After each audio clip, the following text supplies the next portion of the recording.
This content is for educational and documentary purposes only. Viewer discretion is advised. In the early hours of December 1st, 1948, a passerby noticed a man lying on his back near a seawall on Somerton Beach, just south of Adelaide. Two couples who saw him at dusk assumed he was drunk or asleep. By sunrise, however, the truth became clear. The man was dead. He was clean-shaven, about 40 years old, dressed in a brown suit with polished shoes, odd attire for the beach, and inexplicably all labels had been removed from his clothing. A cigarette, half smoked, was pinned to his lapel. No wallet or ID was found. That morning, police and an ambulance arrived on the scene. A city pathologist later noted the man had no visible wounds and empty pockets. He was recorded as about 5'11" with no identification, every tag deliberately cut away. In lieu of answers, fragments of clues would be collected: juicy fruit gum, bus and train tickets, a comb, and a half-smoked cigarette. A medical inquest placed the time of death around 2 a.m., but could not pinpoint a cause. The coroner solemnly reported there was no indication of violence, concluding only that death resulted from poison, though he could not say whether that poison was self-administered or not. By mid-1949, the unknown man was laid to rest in Adelaide's West Terrace Cemetery. The Salvation Army conducted the service, and the cost was covered by local bookmakers to spare him a pauper's funeral. His grave would later bear a sentence: the unknown man.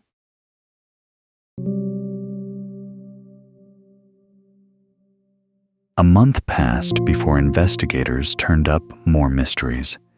On January 14th, 1949, the police recovered a suitcase at the Adelaide railway station that had been checked in just a day before the man's death. Inside was an odd assortment: spare clothes with all labels cut out, a shaving kit, shoe polish, scissors, and a screwdriver. Even a bundle of waxed thread of a type not sold in Australia. On several garments, someone had scribbled the names Keane and Keane, but no person by that name was ever linked to the case. The strangest clue emerged 5 months later, when Detective Sergeant Lionel Lune was doing his job in the case. He discovered a small, rolled-up scrap of paper hidden in the dead man's trouser pocket. Its 2 words, Tamam Shud, were Persian for "it is finished," literally torn from the final page of a worn-out copy of the Rubaiyat of Omar Khayyam. Police launched a public appeal to find the missing book. Soon, a local man brought in an old copy with the final page removed, matching the scrap. In the back of that book, police found more: a phone number and a string of seemingly random letters embossed on the page. The letters sparked wild theories: espionage code, hidden message, Cold War intrigue. Some cryptographers later dismissed them as meaningless, but Professor Derek Abbott, decades later, speculated they were simply the names of horses the man bet on. More concrete was the phone number. It belonged to a woman named Jessie Jo Thompson, sometimes called Jestin, a nurse living just blocks from the beach. When detectives showed Thompson a plastered death mask of the man's face, she was said to have gone pale and nearly fainted, yet she denied ever knowing him. Police would never learn her connection to him, and the code in the book remained unsolved. Over the next year, the clues went cold. The case became known simply by those 2 words: the Tamam Shud case. In its aftermath, the scene on Somerton Beach faded into legend. An unknown man with no name, no clues, only a cryptic farewell in his pocket. Outlandish theories followed, that he was a Soviet spy, a jilted lover, a smuggler, or even a ballet dancer, noting his unusually well-developed calf muscles. Yet none of it was verified. The only certainty was that on Somerton Beach one stormy night, the story of a mysterious death had just begun.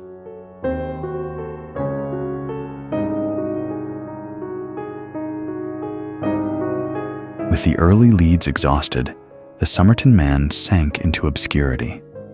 Despite intense publicity, dozens of false identifications poured in.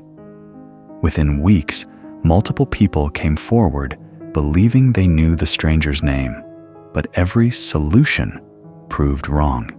By 1953, police were quipping that they had received their 251st claimed ID, but that the only clue of any value was still the clothing he wore.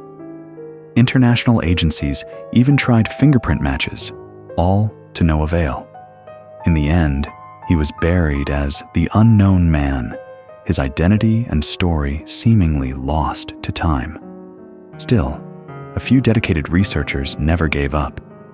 In the 2010s, Professor Derek Abbott of Adelaide University began re-examining the case using modern forensics. He located hairs that had been embedded in the plaster death mask made of the Somerton Man. Abbott's team submitted these hairs for DNA testing. The results were tantalizing but incomplete. Analysis showed the man's mother was of European ancestry, yet it yielded no name. Embalming chemicals and the years had degraded the DNA in the remains themselves, limiting what could be learned from conventional evidence. Meanwhile, the trail turned public again.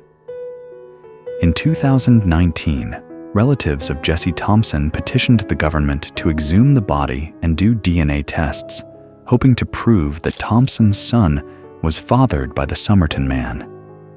Abbott even wrote to the Attorney General in support of exhumation, noting that identifying unknown remains would bring closure, just as war grave identifications do.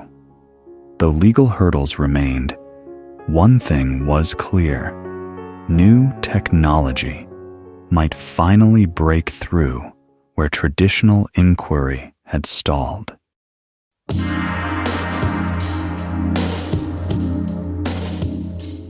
The breakthrough arrived in 2022. South Australian police exhumed the Somerton Man's remains in 2021 to allow for fresh DNA testing. But the real lead came from Abbott's laboratory, working with American forensic genealogist Colleen Fitzpatrick. Using the DNA from the hair in the death mask, they uploaded it to a public genealogy database, or GED match. By finding distant relatives and building a family tree of about 4,000 people, they traced the Somerton Man's lineage. As Fitzpatrick explained, in all this soup of DNA cousins, we connected one match to his father and one to his mother, narrowing the search. In the end, Carl Charles Webb stood out, a 43-year-old electrical engineer from Melbourne who disappeared from public records in April 1947. Webb fit every known detail of the case. It's up to the cops to make the legal determination of who this guy was, Abbott cautioned. Indeed, the news sent ripples worldwide. Sydney radio broadcasts, international press, but South Australian authorities remained cautious. As Abbott himself said to the New York Times, "We're just saying this is what the DNA tells us." Nonetheless, the evidence was compelling. DNA from hair in the mask, historical records, and photographs are quite convincing. The Somerton Man had a name: Charles Webb. He had been married, had worked as an engineer, and apparently left Victoria for reasons still unknown. The police declared themselves cautiously optimistic and promised to verify the finding by comparing DNA from his exhumed remains.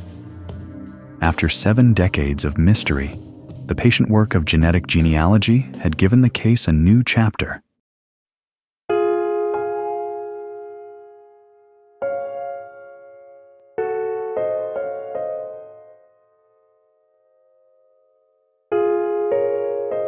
For 74 years, the Somerton Man was only a ghost of a story, a face without peace, rigid and inscrutable. Today, we know his name was Charles Carl Webb. Family photographs, once gathering dust in an album, now show him smiling and alive. As one ABC feature noted, the answers to the Somerton Man mystery were sitting in the Webb family album for 74 years. The solemn figure of the grave and bust have been matched to a real person who walked, laughed, and had those calves too, just as the coroner observed. Yet much remains unknown. Why had Webb been on Somerton Beach? Was he on the run, visiting someone nearby, or simply traveling incognito? The torn verse he carried, Tamam Shud, it is finished, still resonates like a poetic last statement. Perhaps it was a deliberate goodbye, or perhaps a cryptic note with meaning only he knew. In the end, we may never know the intent behind those final words. But we can close this chapter of history. The Somerton Man is no longer forever unknown. As the afternoon light fades over Somerton Beach, where once a stranger lay alone, we can remember Charles Webb, not as a nameless corpse, but as a man finally recognized